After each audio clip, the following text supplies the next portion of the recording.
이번 시간에는 주요 고급 언어의 특징에 대해서 같이 한번 살펴보도록 하겠습니다. 주요 고급 언어 특징이라고 이제 나왔는데 여기서는 여러분들이 자바하고 C 언어를 기준으로 해서 여러분들이 좀 보시면 될 것 같아요. 자, 자바라는 언어 첫 번째 거예요. 자바가 있는데 여기는 객체 지향 언어예요. 여기서 이제 객체라는 말이 뭐냐? 객체라는 말은 데이터와 데이터를 처리하는 함수 같은 것들을 묶어 놓은 걸 보고 우리는 객체라고 합니다. 쉽게 좀 비유를 하자면 엑셀에 보게 되면 함수들이 엄청나게 많죠. 거기 보면은 이제 뭐 표준 편차다, 분산이다 해서 그런 것도 이제 계산할 수 있는 함수가 따로 있는데 그런 함수가 없다고 생각해 보세요. 그럼 내가 그런 거를 구하기 위해서 열심히 공식을 내가 직접 다 입력을 해야 돼요. 근데 그런 함수가 있기 때문에 우리가 편하게 쓸 수 있는 거잖아요. 그죠? 그런 게 이제 객체다라고 그렇게 생각을 하시면 됩니다. 이 자바라는 언어는 분산 네트워크 환경에 이제 적용이 가능하고요. 멀티 스레드라는 기능을 제공해요. 그래서 여러 가지 작업을 동시에 처리할 수 있게 그렇게 되어 있습니다. 그리고 얘는 운영체제나 하드웨어 이런 거에 독립적이다라고 돼 있죠. 그래서 운영체제가 됐든 하드웨어가 됐든 크게 영향을 받지 않아요. 어떤 운영체제를 쓰든 하드웨어를 어떤 걸 쓰든 크게 영향을 받지 않기 때문에 독립적이고 이익성이 되게 강해요.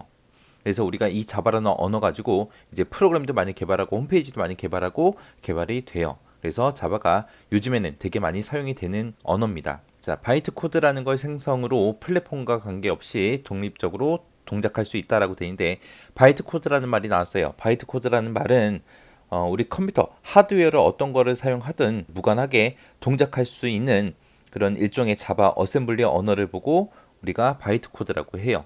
얘를 이제 번역을 할 때 이제 자바를 컴파일하게 되면 이 바이트 코드라는 게 생성이 됩니다. 그래서 어떤 플랫폼을 사용하든 관계없이 독립적으로 동작할 수 있기 때문에 우리가 자바라는 걸 쓰는 거예요. 여기 플랫폼에 관계없다라고 나왔는데 플랫폼이라는 게 뭘 얘기하냐면은 예전에 우리가 이제 윈도우라는 게 개발되기 전에 도스라는 걸 썼거든요. 그 도스에서 운영되는 프로그램을 내가 윈도우로 데리고 오면 잘 실행이 안 되거든요. 도스에서 운영되는 그런 프로그램들을 기준으로 봤을 때는 도스라는 게 이제 플랫폼이 되는 거고요. 우리가 지금 사용하는 거는 윈도우잖아요. 그죠? 윈도우에서 작성되는 그런 프로그램들이 있어요. 그런 프로그램들 기준으로 봤을 때는 우리 윈도우가 플랫폼인 거예요. 그래서 플랫폼이라는 말은 프로그램이 어떤 프로그램이 실행될 수 있는 그런 기초적인 컴퓨터 시스템을 보고 우리가 플랫폼이라고 합니다. 그래서 뭘 사용하든 간에 관계없이 독립적으로 동작할 수 있어서 자바라는 게 널리 사용되고 있습니다. 우리 인터넷 홈페이지 같은 경우도 내가 컴퓨터에서도 볼 수 있지만 우리 핸드폰에서도 볼 수 있잖아요. 그죠? 근데 컴퓨터하고 우리 핸드폰은 완전히 다른 운영체제를 사용하잖아요. 그렇게 운영체제가 서로 달라도 독립적으로 그렇게 동작할 수 있기 때문에 이 자바라는 프로그램을 많이 사용한다는 겁니다. 그 다음에 이제 C 언어요. C 언어다 그러면 C 언어는 왜 만들어졌냐? 유닉스라는 운영체제를 만들기 위해서 개발하기 위해서 제작된 그런 언어를 보고 우리가 C 언어라 그래요. 얘는 이제 저급 언어와 고급 언어 이 두 가지의 특징을 전부 다 가지고 있어요. 그래서 요 C 언어를 보고 중급 언어라고 그렇게 부르기도 합니다. C 언어 같은 경우 이제 수치 해석이 됐든 데이터베이스 처리가 됐든 이런 것들을 다 할 수 있는 그런 범용 언어로 자리매김하고 있습니다. 그 다음에 이제 알골이라는 언어요. 알골은 수치 계산이나 논리 연산 이런 것들을 하기 위한 과학기술 계산용 언어로 개발된 언어가 우리 알골이라는 언어예요.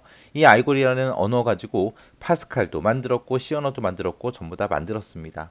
베이직이라는 언어요. 베이직이라는 언어는 초보자도 쉽게 사용할 수 있게 그렇게 만들어진 언어를 보고 베이직이라고 하는데 얘는 대화형 언어예요. 그래서 지금 이 페이지에서는 여러분들이 자바하고 C 특징 꼭 기억하세요. C 언어에서 있는 유닉스 운영 체제를 개발하게 만들었다. 저급 언어, 고급 언어 특징을 모두 다 갖추고 있어 중급 언어라고 그렇게 부르더라. 그다음에 자바라는 거는 이 네 가지 전부 다 기억하셔야 돼요. 그다음에 코볼이라는 언어가 있는데 코볼이라는 언어는 사무 처리용 언어예요. 사무 처리를 하기 위해서 이제 만들어진 언어고 얘는 영어 문장 형식으로 돼 있어서 영어를 조금 알면 이해하기도 쉽고 사용하기도 쉽습니다.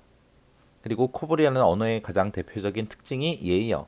네 개의 디비전으로 구성되어 있다. 그다음에 이제 포트란이라는 언어는 과학기술 계산용 언어예요. 우리 앞에서도 알고리라는 게 과학기술 계산용 언어라고 했죠.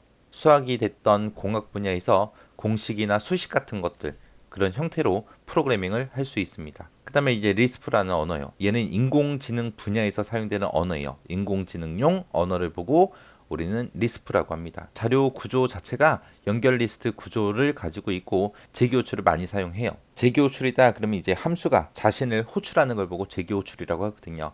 그런 거를 많이 사용하는 게 리스프라는 I입니다. 그래서 C++이다 라고 하게 되면 C++은 C 언어를 가지고 이제 만들어 놓은 거예요. C 언어에다가 객체지향 개념을 합쳐 놓은 거, 합쳐서 만들어 놓은 언어가 C++이라는 언어예요. 얘는 모든 문제를 객체로 모델링해서 그렇게 표현을 합니다.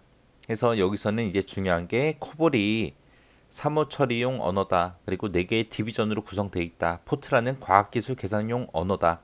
그리고 리스프라는 거는 인공지능 분야에서 많이 사용하는 언어다. 그리고 연결 리스트 구조 가지고 있고 재기 호출을 많이 사용하더라. C++이라는 언어는 C 언어에다가 객체지향 개념을 합쳐놓은 거다. 그렇게 기억하시면 될 것 같아요. 그 다음에 이제 나온 언어가 ADA. 이 언어요. 이 언어는 미국에서 만들어 놓은 건데 얘는 군사 목적으로 만들어 놓은 거예요. 군사 목적으로. 얘는 구조 자체가 이제 파스칼과 비슷해요. 파스칼과 비슷하고 이식성이나 안전성 이런 것들이 높은 그런 구조적 프로그래밍을 보고 ADA라고 그렇게 부릅니다. 그 다음에 이제 파스칼이라는 언어가 있는데 파스칼이라는 언어는 알골 언어를 모체로 해서 이제 만들어진 그런 교육용 언어를 보고 파스칼이라고 하고요. 우리 알고를 모체로 해서 만들어 놓은 게 있죠. 거기 이제 요 파스칼도 있지만 우리 C 언어도 있습니다. 그리고 파스칼은 구조적 프로그래밍 기법을 사용해요. 이 파스칼에다가 객체지향 개념을 합쳐서 만들어 놓은 게 우리 델파이라는 언어예요. 그래서 과거에 만들어진 언어에다가 뭔가를 더 추가시켜서 이제 새로운 걸 계속해서 개발되고 있습니다. 그 다음에 이제 PL언이요. PL언이다 그러면 이제 포트란, 코볼, 알골 이 세 가지의 언어 이런 것들을 전부 다 장점을 다 모아서 만들어 놓은 그런 범용 언어를 보고 PL1이라고 합니다. 그 다음에 이제 스노볼이라는 언어가 있는데 얘는 문자 열을 처리하기 위해서 개발된 그런 언어를 보고 얘기해요. 이렇게 해서 이제 주요 고급 언어의 특징에 대해서 같이 살펴봤는데 여기서 자바하고 C 그 두 가지를 위주로 해서 여러분들이 잘 기억을 하시면 될 것 같습니다.